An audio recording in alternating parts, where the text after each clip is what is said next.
Assalamualaikum warahmatullahi wabarakatuh. Salam, Om Swastiastu, Namo Buddhaya, dan salam kebajikan.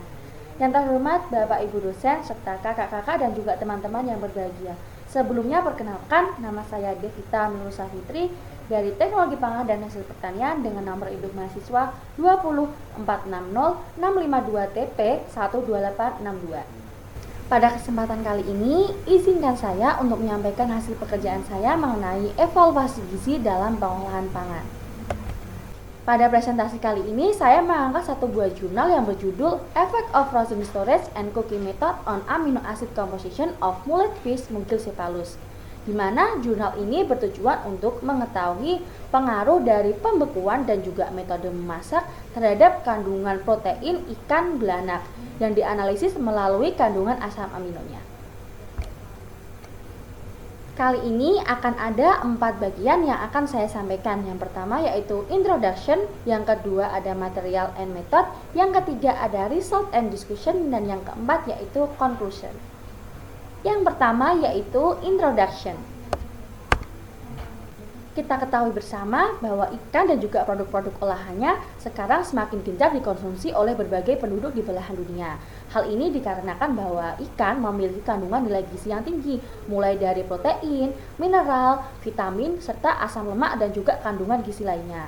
Selain itu, ikan juga memiliki kandungan protein yang tinggi, terlihat dari kandungan asam aminonya yang mudah dicerna. Nah, setelah ini kita akan berkenalan dengan ikan belanak atau yang memiliki nama ilmiah Mugilcephalus yang menjadi sampel pada percobaan kali ini. Nah, ikan belanak ini yaitu ikan belanak abu-abu dapat ditemui di seluruh dunia pada perairan tropis dan juga subtropis. Ikan belanak ini biasa memiliki ukuran berkisar 30 cm dan juga 75 cm untuk panjangnya. Nah, ikan belanak ini memiliki kandungan nutrisi yang tinggi, yaitu antara lainnya kaya akan protein, vitamin B, selenium, yodium, dan juga memiliki kadar lemak yang rendah. Selain itu, kita ketahui bahwa ikan belanak ini memiliki asam lemak omega 3 yang sangat baik untuk tubuh. Itu perlu kita ketahui bahwa protein pada ikan belanak ini termasuk protein yang mudah dicerna dan juga tinggi akan sejumlah asam amino, terutama asam amino lisin. Selain itu, ikan belanak ini juga mengandung asam amino sulfur yaitu metionin dan juga sistein, di mana asam amino yang mengandung sulfur ini jarang ditemui atau sedikit ditemui pada sayuran, sereal, dan juga kacang-kacangan, sehingga ikan belanak ini dapat menjadi alternatif untuk pemenuhan asam amino bagi tubuh.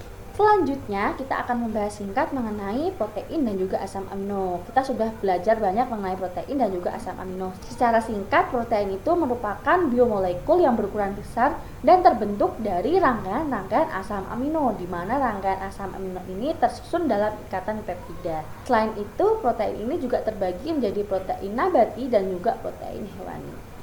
Sedangkan untuk asam amino sendiri merupakan senyawa organik yang mengandung gugus amin, gugus karboksil, dan juga satu gugus lainnya. Secara umum dapat diketahui terdapat 20 asam amino yang bisa ditemui pada protein yang bergabung pada ikatan peptida. Asam amino sendiri diklasifikasikan menjadi asam amino esensial dan juga asam amino non-esensial. Oleh karena itu, dengan mengetahui kandungan asam amino pada suatu produk pangan, kita dapat mengetahui komposisi dari proteinnya. Selanjutnya ada pembekuan dan juga pemrosesan. Nah, pembekuan ini merupakan salah satu metode pengawetan yang sudah banyak digunakan, termasuk juga banyak digunakan pada pengawetan ikan dan juga produk-produk olahan ikan. Pembekuan ini dipilih salah satunya karena pembekuan dapat mengawetkan suatu produk pangan dalam jangka waktu yang lama. Nah, dalam pembekuan ini memerlukan penurunan suhu mencapai minus 18 derajat Celcius atau bahkan di bawahnya. Perlu kita ketahui juga bahwa pembekuan ini dapat meminimalisir aktivitas enzim dan juga dapat menghambat pertumbuhan mikrobia sehingga daya simpan dari produk menjadi lebih lama. Selain itu, pembekuan juga dimungkinkan untuk lebih bisa mempertahankan rasa dan juga nutrisi daripada penyimpanan dingin biasa pada refrigerator atau suhu dingin biasa.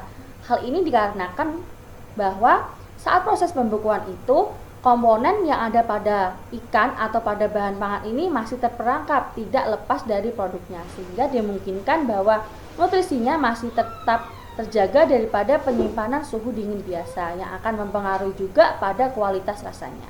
Selanjutnya yaitu pemrosesan dan juga pemasakan. Pemasakan ini sendiri bertujuan untuk lebih meningkatkan higienitas dari bahan pangan dengan cara mematikan mikroorganisme patogen. Selain itu, dengan melalui pemasakan juga dapat meningkatkan kecernaan protein karena protein akan mengalami denaturasi.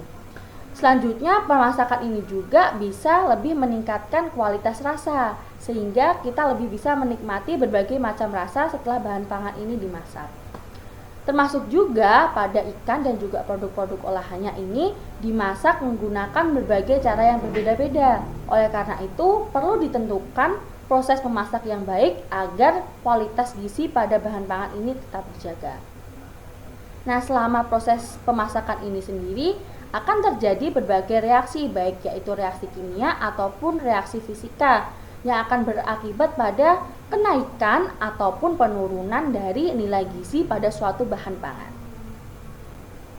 Bagian yang kedua yaitu material and method. Nah, untuk bahan yang dipakai sendiri pada jurnal kali ini yaitu ikan belanak segar atau Mugel cephalus yang diperoleh dari Danau Wadi Elrian, di mana rata-rata ukuran ikan belanak yang diambil sebagai sampel ini memiliki berat berkisar 1,3 sampai 1,5 kg dengan panjangnya 46 sampai 52 cm. Setelah itu, sampel ikan ini dimasukkan ke dalam kotak es atau peti es yang selanjutnya diangkut ke laboratorium teknologi pengolahan ikan untuk dilakukan penganalisisan atau penelitian. Nah, untuk metodenya sendiri ada 3 metode, yaitu yang pertama ada penyiapan sampel dan juga pembekuan, yang kedua ada penggorengan, dan yang ketiga ada pemanggangan.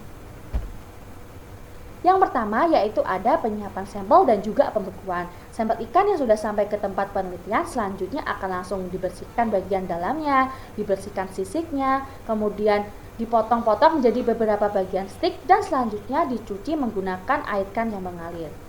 Nah, setelah itu untuk sampel ikan yang segar langsung disisihkan dan kita masuk ke tahapan berikutnya yaitu pembekuan. Ikan segar tersebut kemudian langsung dimasukkan ke dalam kantong polietilen, kemudian disimpan pada suhu minus 18 derajat Celcius selama 6 bulan. Setelah 6 bulan, sampel filet ikan yang sudah dibekukan ini kemudian dicairkan untuk selanjutnya mendapatkan metode yang selanjutnya yaitu penggorengan dan juga pemanggangan. Metode berikutnya yaitu ada penggorengan. Dalam penggorengan ini digunakan 2 sampel. Yang pertama yaitu sampel ikan belanak segar tanpa pembekuan dan juga sampel ikan belanak yang sudah dibekukan selama 6 bulan. Nah, untuk ikan belanak yang sudah dibekukan ini, tahap awal yang dilakukan yaitu sampel beku dicairkan, kemudian direndam menggunakan larutan garam jenuh selama 2 menit. Setelah itu, ikan langsung diberikan bumbu dan dilapisi dengan tepung.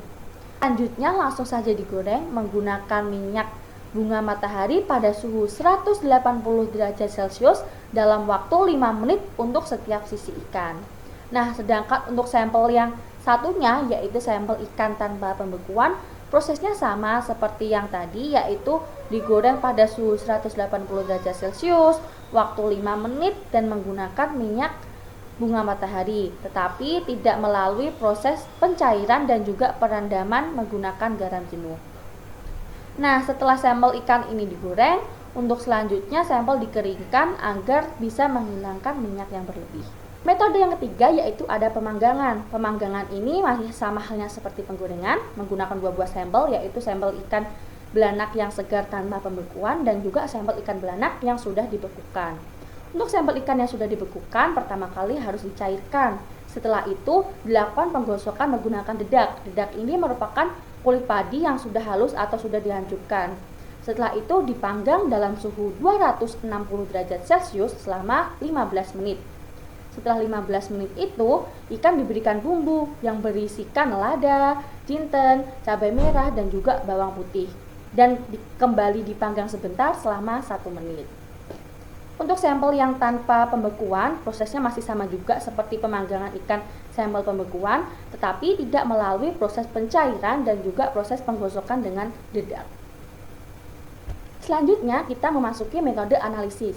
Jadi, untuk mengetahui kadar protein pada ikan belanak ini setelah proses pembekuan dan juga pemasakan dilakukan melalui analisis kandungan asam aminonya. Analisis kandungan asam amino sendiri dilakukan, yang pertama ada penentuan asam amino, kemudian penentuan skor asam amino atau AAS, persyaratan harian atau GDR, dan juga presentase kepuasan. Nah, yang pertama yaitu ada penentuan asam amino. Asam amino ini ditentukan menggunakan metode HPLC dan juga penganalisisan asam amino LC3000 di National Research Center. Dan yang kedua yaitu ada penentuan skor asam amino atau AAS. Skor asam amino ini dihitung untuk protein asam amino esensial menggunakan rumus berikut. Nah, setelah proses penghitungan skor asam amino ini, apabila diketahui bahwa skor asam aminonya itu kurang dari 100, menunjukkan bahwa adanya kekurangan kandungan asam amino dalam bahan ini. Nah, dalam skor asam amino ini terdapat istilah yaitu asam amino terbatas atau LAA, di mana kondisi ini terjadi saat nilai skor asam amino menunjukkan nilai yang paling rendah sehingga menunjukkan terjadinya defisiensi yang paling tinggi. Selanjutnya ada analisis persyaratan harian atau GDR. Nah, kebutuhan harian ini merupakan kondisi komposisi asam amino esensial yang harus dikonsumsi dalam satu hari. Kebutuhan harian GDR ini dihitung menggunakan rumus sebagai berikut.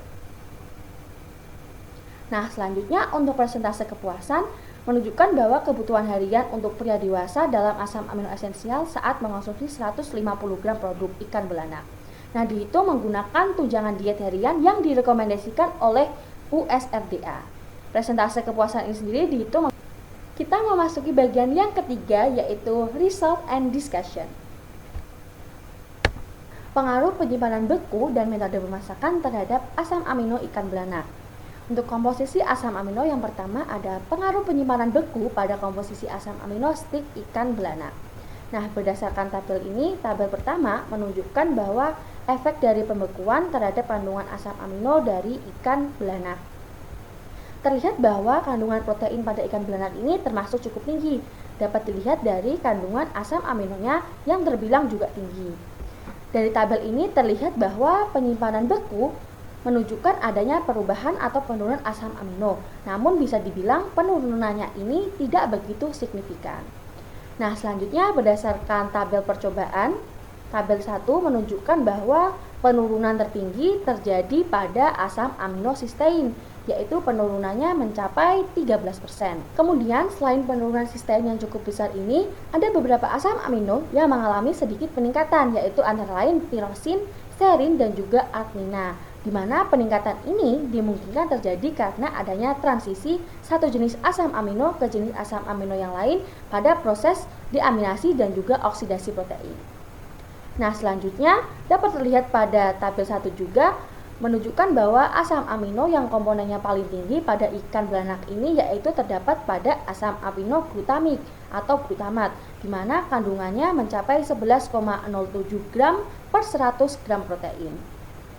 Sehingga dari tabel 1 ini yang menunjukkan pengaruh penyimpanan beku terhadap komposisi asam amino dapat diambil bahwa setelah 6 bulan proses pembekuan dapat diambil bahwa komponen asam amino esensial dari ikan mentah yang semula 41,54 berubah menjadi 40,35 gram per 100 gram protein. Sedangkan untuk asam amino non esensialnya menjadi 43,81 dari kondisi awal saat segar yaitu 45,18 gram per 100 gram protein. Selanjutnya yaitu ada total protein atau total asam amino yang mengalami sedikit penurunan yaitu dari 86,72 pada sampel ikan mentah menurun menjadi 84,16, tetapi hal ini masih menunjukkan bahwa komposisi asam aminonya atau proteinnya masih dibilang cukup tinggi. Selanjutnya, yang kedua ada pengaruh metode memasak pada komposisi asam amino stik ikan belanak. Nah, seperti yang disampaikan di awal tadi bahwa pemrosesan atau penggorengan dan pemanggangan menggunakan 2 sampel yaitu sampel ikan segar tanpa pembekuan dan juga sampel ikan yang sudah dibekukan. Nah, pada tabel 2 ini menunjukkan adanya efek dari proses pemasakan terhadap kandungan asam amino sampel ikan mentah yang tanpa pembekuan. Nah, bisa dilihat pada tabel bahwa menunjukkan bahwa pada proses penggorengan, penurunan asam amino yang paling tinggi ditunjukkan pada asam amino sistein dan juga metionin, di mana masing-masing menurun sebanyak 51,81% dan juga 20,35%. Nah, kecenderungan yang sama juga muncul pada proses pemanggangan, di mana penurunan yang tertinggi juga terjadi pada asam amino cysteine dan juga metionin, di mana masing-masing menurun sebanyak 23,63% dan juga 22,45%. Selain penurunan yang terjadi tersebut, juga ada beberapa asam amino yang mengalami sedikit peningkatan, yaitu antara lain histidin, glisin, dan juga alanin, di mana peningkatan ini dimungkinkan terjadi karena reaksi-reaksi kimia dan juga fisika yang terjadi pada proses pemasakan dan juga akibat penambahan-penambahan produk atau bumbu selama proses pemasakan. Selanjutnya, untuk secara keseluruhan dan total, perubahan asam aminonya yaitu perubahan asam amino esensial atau EAA dari sampel mentah sebanyak 41,54 gram menurun saat proses penggorengan menjadi 36,74 gram dan dalam proses pemanggangan menjadi 39,62 gram. Selanjutnya, untuk asam amino non esensialnya pada sampel mentah menunjukkan sebanyak total 45,18 gram dan menurun pada proses penggorengan menjadi 43,54 gram. Sedangkan pada proses pemanggangan terjadi sedikit sekali kenaikan yaitu menjadi 45,25 gram. Untuk kandungan secara keseluruhan proteinnya yang dilihat dari total asam aminonya ini menunjukkan terjadi penurunan pada proses penggorengan yang awalnya pada saat mentah totalnya 86,72 turun menjadi 80,28. Begitu pula pada proses pemanggangan terjadi penurunan menjadi 84,87 gram per 100 gram protein. Sehingga dari data ini dapat diambil bahwa penggorengan ini menunjukkan penurunan yang lebih banyak pada komposisi asam amino dibandingkan dengan proses pemanggangan. Tabel berikutnya atau tabel 3 menunjukkan adanya efek dari proses pemasakan terhadap kandungan asam amino pada sampel ikan belanak yang sudah dibekukan selama 6 bulan. Nah, pada tabel ini terlihat bahwa pada proses penggorengan ataupun pemanggangan ada beberapa asam amino yang terjadi penurunan. Pada proses penggorengan, penurunan asam amino yang tertinggi terlihat pada sistein dan juga metionin, di mana masing-masing menurun sebanyak 47,36% dan juga 23,21%. Selain itu juga terjadi penurunan pada asam amino serin sebanyak 31,41% dan juga asam amino treonin menurun sebanyak 17,05%. Selain penurunan-penurunan pada proses penggorengan, terjadi pula penurunan asam amino pada proses pemanggangan. Lagi-lagi pada proses pemanggangan ini, penurunan yang paling banyak terjadi pada asam amino cysteine dan juga asam amino metionin, di mana masing-masing menurun sebesar 26,78% dan juga 31,57%. Selain penurunan-penurunan yang terjadi, juga terdapat beberapa asam amino yang sedikit meningkat pada hasil percobaan ini. Itu pada proses penggorengan terjadi sedikit peningkatan pada asam amino histidin, glisin, dan juga alanin. Pada proses pemanggangan terjadi sedikit peningkatan pada asam amino tirosin, leusin, glisin, dan juga alanin. Sehingga berdasarkan percobaan tabel 3 yaitu pengaruh metode pemasakan terhadap asam amino sampel ikan yang sudah dibekukan, sehingga didapatkan data bahwa terjadi perubahan kandungan asam amino esensial yang menurun dari 40,35 menurun menjadi 35,16 selama proses penggorengan dan menurun menjadi 37,77 gram dalam proses pemanggangan. Selain itu, untuk asam amino non-esensial atau NEAA juga mengalami penurunan dari sampel ikan mentah yaitu 43,81 gram menurun menjadi 41,93 gram pada proses penggorengan dan juga penurunan pada proses pemanggangan menjadi 43,75 gram per 100 gram protein.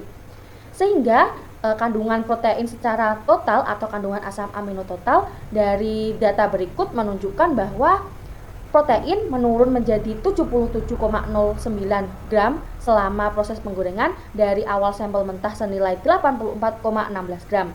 Sedangkan dalam proses pemanggangan menurun menjadi 81,52 gram per 100 gram protein. Sehingga berdasarkan data tabel berikut menunjukkan bahwa sama halnya seperti sampel ikan mentah yang tanpa pembekuan, bahwa proses penggorengan menunjukkan penurunan yang lebih tinggi daripada efek dari proses pemanggangan pada ikan belanak ini. Selanjutnya kita masuk ke analisis skor asam amino atau AAS, di mana Berdasarkan analisis ini digunakan untuk penentuan kandungan protein pada ikan belanak yang sudah digoreng dan juga dibakar. Nah, di sini terdapat dua tabel. Yang pertama yaitu tabel 4 dan juga tabel 5.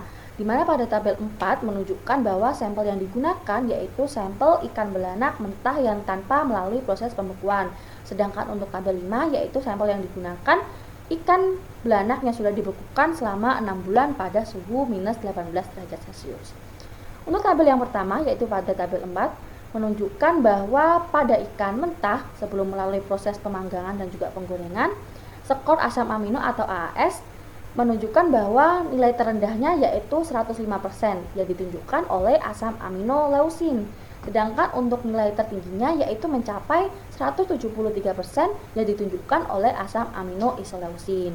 Nah, kemudian setelah melalui proses pemasakan yaitu penggorengan dan juga pemanggangan, terjadi sedikit penurunan pada skor asam amino ini. Hal ini ditunjukkan berdasarkan data yaitu skor asam amino terendahnya yaitu bernilai 101% yang ditunjukkan oleh asam amino leusin pada proses penggorengan. Sedangkan untuk kandungan AAS atau skor asam amino tertingginya hanya mencapai 155% yang ditunjukkan oleh asam amino isoleusin pada proses pemanggangan. Berdasarkan tabel data 4 menunjukkan bahwa skor asam amino atau AAS untuk asam amino esensial menunjukkan bahwa pada sampel ikan belanak yang segar tanpa pembekuan setelah proses pemasakan yaitu penggorengan dan juga pemanggangan, skor asam aminonya masih di atas 100.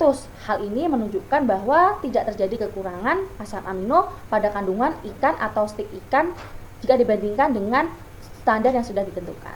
Selanjutnya kita beralih ke tabel 5. Nah, di tabel 5 ini sampel ikannya yaitu sampel ikan belanak yang sudah dibekukan. Nah, untuk sampel ikan belanak yang sudah dibekukan yang masih mentah belum melalui proses pemanggangan dan juga penggorengan menunjukkan bahwa skor asam amino atau AAS-nya yaitu berkisar pada 101% untuk skor asam amino terendahnya yang ditunjukkan oleh asam amino leusin dan juga skor asam amino tertingginya mencapai 170% yang ditunjukkan pada sampel asam amino isoleusin. Nah, setelah melalui proses pemasakan yaitu penggorengan dan pemanggangan terjadi penurunan pada skor asam aminonya, di mana skor asam amino terendahnya menurun menjadi 96% yang ditunjukkan oleh asam amino lisin pada proses penggorengan. Nah, untuk skor asam amino tertingginya hanya mencapai 153% yang ditunjukkan oleh asam amino isoleusin pada proses pemanggangan. Sehingga berdasarkan tabel data 5 ini menunjukkan secara keseluruhan untuk skor asam aminonya masih ada beberapa asam amino yang nilai skor asam aminonya kurang dari 100, yaitu antara lain pada leusin hanya 97%, pada lisin 96% dan juga fenilalanin plus tirosin hanya mencapai 99% dalam sampel ikan yang sudah digoreng. Hal ini menunjukkan bahwa skor asam aminonya atau kandungan asam aminonya masih kurang. Juga dapat diambil bahwa proses penggorengan ini lebih menunjukkan skor asam amino yang lebih rendah daripada skor asam amino yang dihasilkan setelah proses pemanggangan. Kita masuk ke estimasi kebutuhan harian GDR dan juga persentase kepuasannya.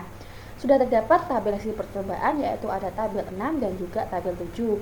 Tabel 6 menunjukkan GDR dan juga persentase kepuasan pada sampel ikan yang digoreng, dan juga pada tabel 7 menunjukkan pada sampel ikan yang dipanggang.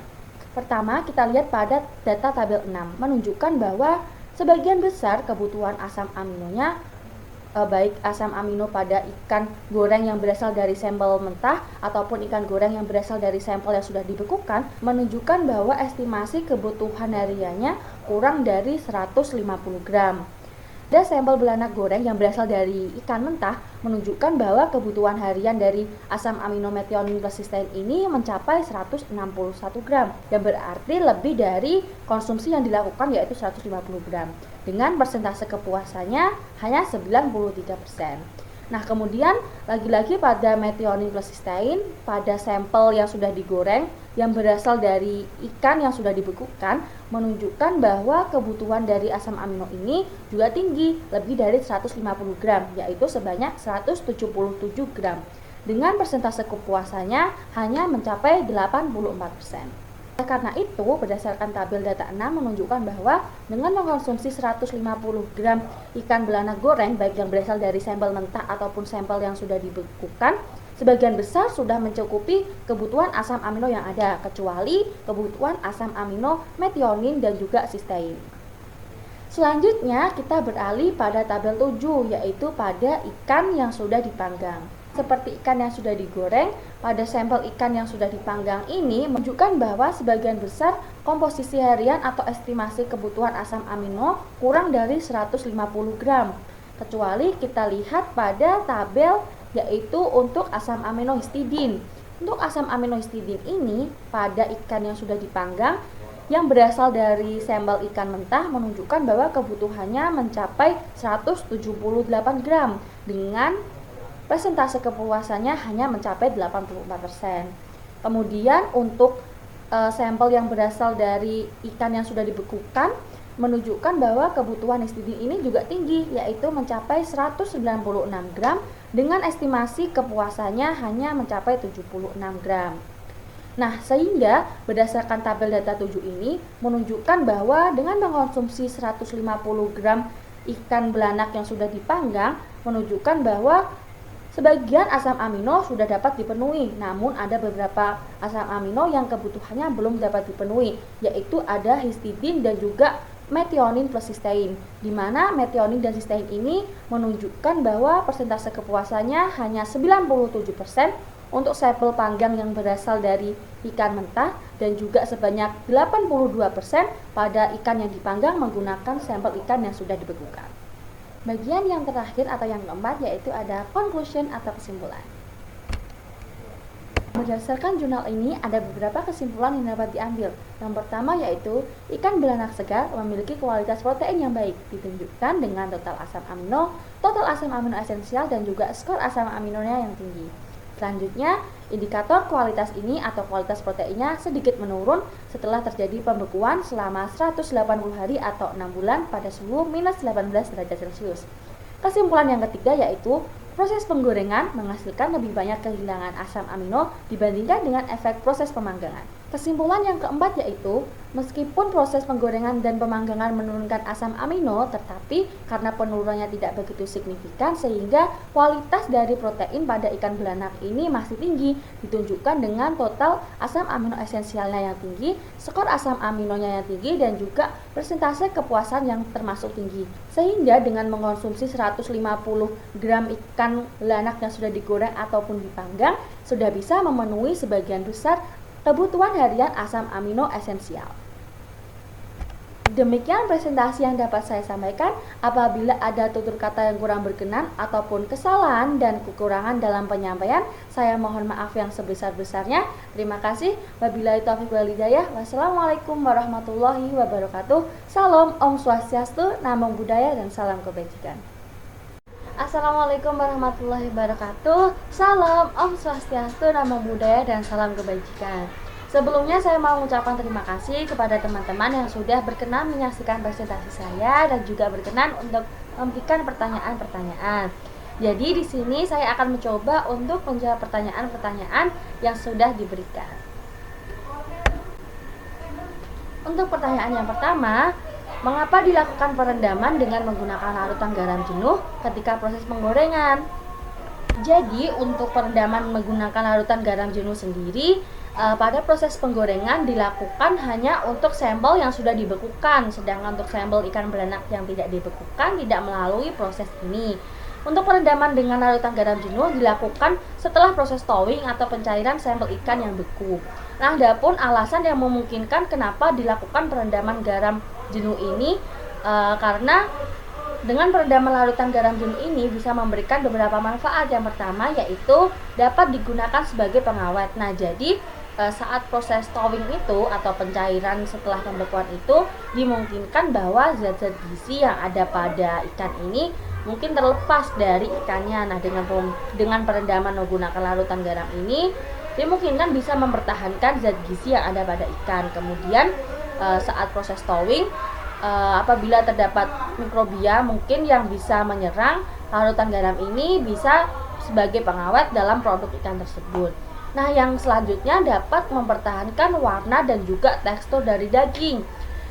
Kita tahu bahwa setelah proses pencairan, tentu saja tekstur ikan akan berubah. Awalnya sangat beku, padat, kemudian sedikit lembek begitu.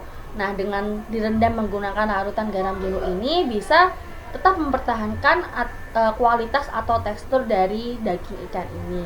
Nah, untuk selanjutnya tentu saja dengan perendaman larutan garam ini bisa mempertahankan cita rasa atau memberikan cita rasa asin pada ikan sebelum proses penggorengan. Nah, untuk pertanyaan yang kedua, mengapa proses penggorengan menggunakan minyak bunga matahari bukan dengan minyak jenis yang lain? Sebenarnya pada jurnal percobaan ini tidak dijelaskan dengan pasti mengapa percobaan ini menggunakan minyak bunga matahari bukan menggunakan minyak jenis yang lain, karena hanya sebagai bentuk salah satu metode yang dilakukan dalam percobaan ini.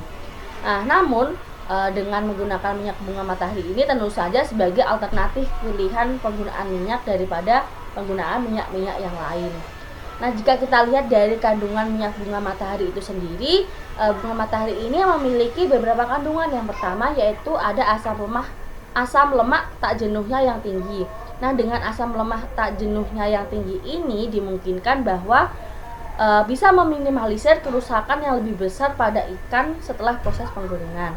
Selanjutnya memiliki senyawa bioaktif, tinggi vitamin E dan juga tinggi asam linoleat sehingga cocok untuk proses memasak. Nah, selanjutnya minyak bunga matahari ini juga memiliki kandungan proteinnya 0%, jadi tidak akan mempengaruhi hasil analisis dari ikan belanak ini, sehingga nantinya saat proses analisis asam amino atau analisis protein ini yang dihasilkan adalah memang benar-benar dari ikan sebagai sampelnya ini, bukan terpengaruh dari minyak yang digunakan untuk menggoreng. Nah, pertanyaan yang ketiga yaitu mengapa saat proses penggorengan menggunakan minyak bunga matahari? Ini pertanyaannya sama dengan yang tadi ya. Tentu saja jawabannya juga sama. Dalam jurnal ini tidak diterangkan secara jelas mengapa digunakan minyak bunga matahari, karena hanya sebagai alternatif atau sebagai metode yang digunakan dalam percobaan ini. Nah, tapi jika dilihat dari kandungan minyak bunga mataharinya, yaitu minyak bunga matahari ini memiliki asam lemak tak jenuh yang sangat tinggi sehingga memungkinkan meminimalisir kerusakan yang terjadi pada ikan setelah proses penggorengan. Juga memiliki senyawa bioaktif, tinggi vitamin E, tinggi senyawa asam linoleat sehingga cocok untuk proses memasak, dan juga kandungan proteinnya 0 sehingga tidak akan mempengaruhi hasil akhir pengujian asam amino dan juga protein dari sampel ikan belanak yang digunakan. Nah, untuk pertanyaan yang terakhir, pertanyaan keempat yaitu apa fungsi dari penggosokan dengan dedak saat proses pemanggangan? Nah, jadi dedak ini kan berasal dari kulit padi yang sudah dihaluskan, sudah digiling. Penggosokan dedak ini dilakukan sebelum proses pemanggangan dan setelah proses thawing atau pencairan ikan beku. Sedangkan untuk ikan sampel yang segar tidak beku tidak dilakukan penggosokan menggunakan dedak ini. Nah, lagi-lagi dalam jurnal ini tidak disebutkan secara pasti mengapa alasan tidak harus dilakukan penggosokan dedak terlebih dahulu. Namun beberapa sumber mengatakan bahwa dengan menggunakan dedak padi ini bisa memperlambat oksidasi pada produk ikan tanpa memberikan efek buruk pada kualitas sensoriknya. Kemudian dapat menghilangkan air setelah proses pencairan, tentu saja karena saat mencairkan ikan beku akan menghasilkan banyak air. Nah, untuk menghilangkan air pada produk ikan ini bisa digosokkan menggunakan dedak padi ini. Selanjutnya bisa menjaga kualitas produk, dalam artian bisa tetap menjaga kualitas atau tekstur dari sampel ikan yang digunakan. Nah, selanjutnya mengandung protein sehingga bisa mempengaruhi hasil. Nah, pada proses pemanggangan di hasil percobaan kan menunjukkan bahwa hasilnya lebih tinggi dari penggorengan. Nah, ini bisa saja dipengaruhi karena pemberian penggosokan dengan dedak ini, meskipun perbedaannya tidak begitu signifikan. Berikut daftar pustaka sumber yang saya gunakan untuk mencoba menjawab pertanyaan-pertanyaan yang diberikan. Baik, demikian yang dapat saya sampaikan. Saya sekali lagi mohon maaf apabila terdapat tutur kata yang kurang berkenan. dan ataupun terdapat kesalahan ataupun kekurangan dalam menjawab pertanyaan-pertanyaan yang diberikan. Sekian dari saya. Wassalamualaikum warahmatullahi wabarakatuh. Salam Om Swastiastu, Namo Buddhaya, dan salam kebajikan.